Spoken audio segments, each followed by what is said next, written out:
Okay, I was rewatching my other video, which I am going to split up. So if you see me in the same outfit, my recording at this point is probably just going to be record like for an hour, split them up, and then go from there, off the cuff.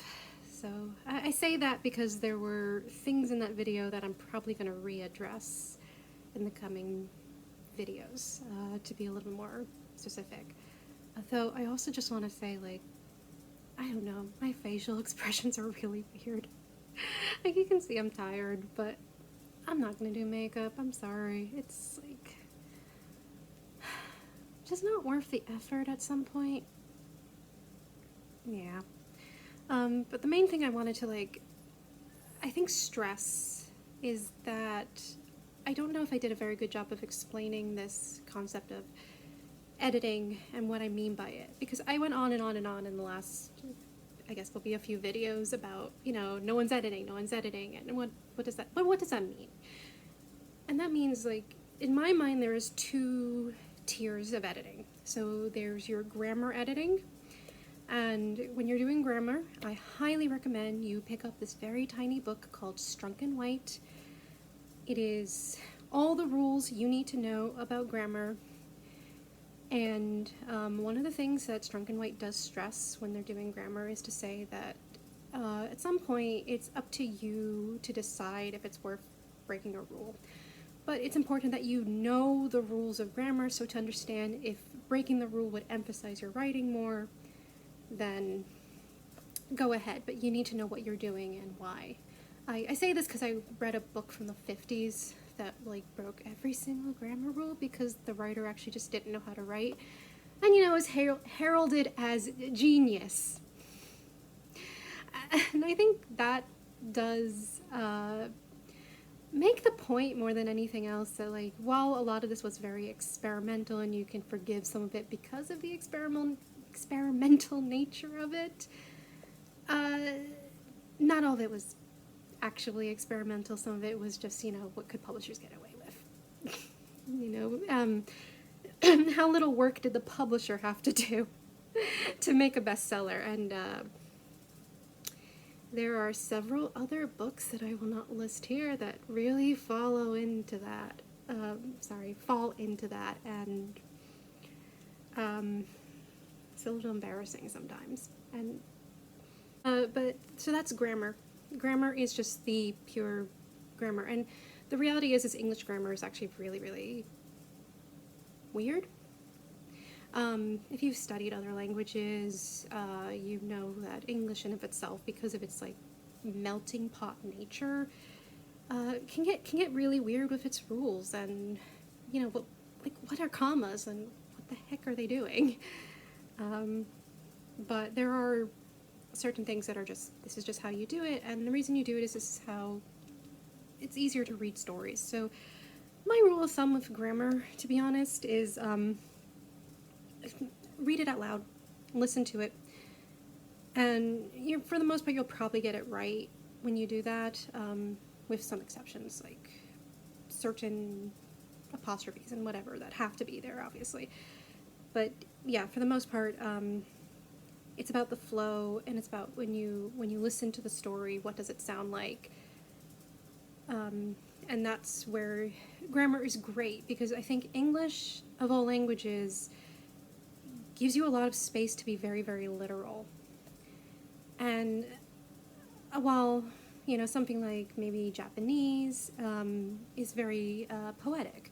So it's just a different sort of writing you can get. And so I personally love the literal, the I can get a concept across exactly the way I want to with grammar and vocabulary and just writing. And I love that. But I also appreciate, like, especially reading some manga where you read the notes of, like, oh, in this language it means this. And I'm like, I love the poetry and the double entendres you can get. So you just have to know, kind of get a sense of, like, what you're trying to accomplish with your story and your language, and grammar will help you with that. It's not a hindrance, it's there to help you. And good grammar will help you. But that's grammar.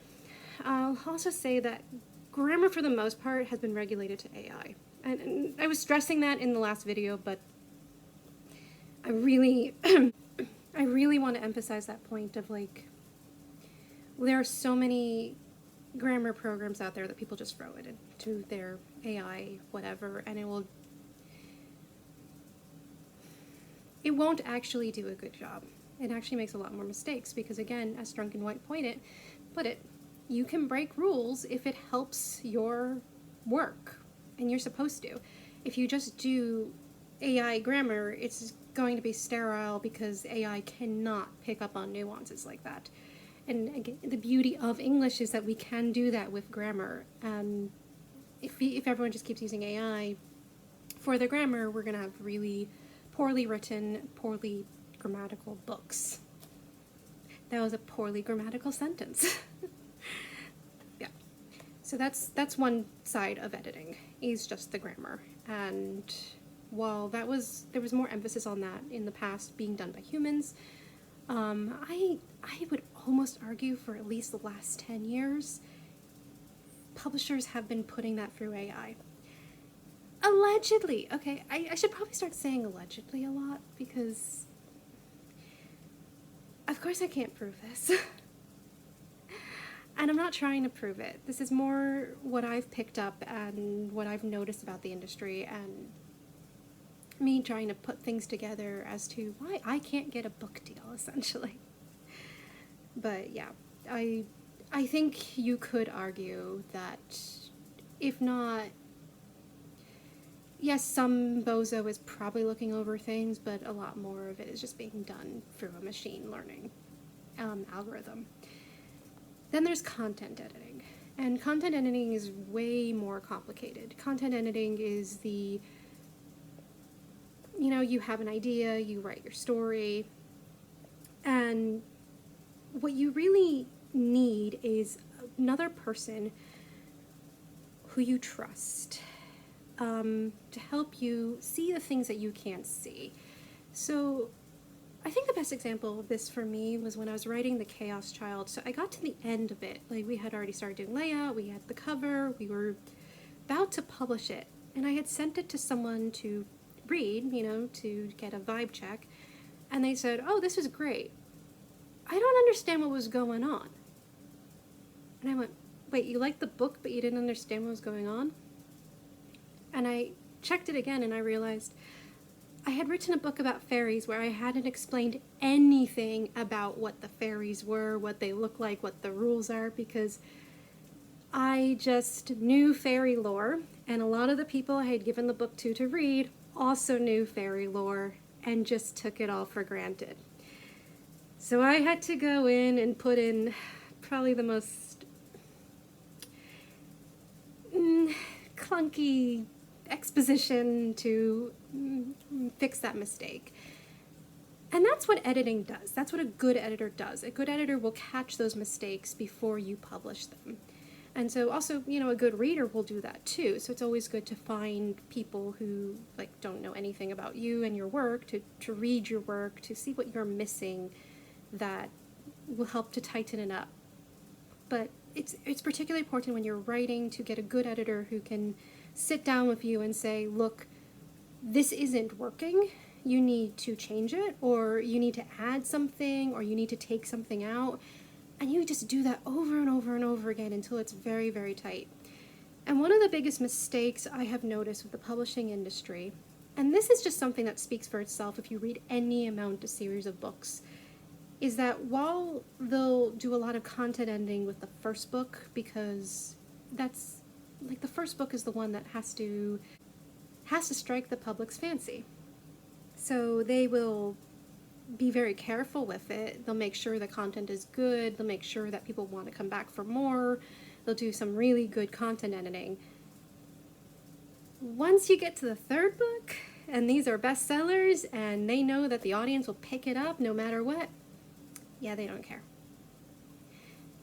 Another good example of this might actually be Brandon Sanderson, but I don't want to go there because I feel like I could get in huge trouble for that.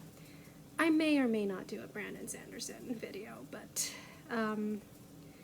that's a great example of someone whose name alone will sell a book.